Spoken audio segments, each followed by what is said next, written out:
Hello hi అండి. రేపు మాఘ పౌర్ణిమ, లలితా జయంతి కూడా. ఆదిశక్తి స్వరూపాలైన త్రిపురాంతరయాల్లో శ్రీ లలితా త్రిపుర సుందరి రెండవ స్వరూపం. భండాసురుణ్ణి వధించడానికి మాఘ పౌర్ణమి నాడు శ్రీ లలితాదేవి ఆవిర్భవించినట్లు పురాణాలు చెబుతున్నాయి.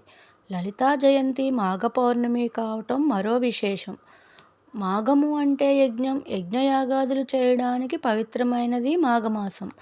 రేపు సముద్ర నదీ స్నానాలు, పూజలు చేయడం వలన అపారమైన ఫలితాలు, శక్తిని ఇస్తాయి.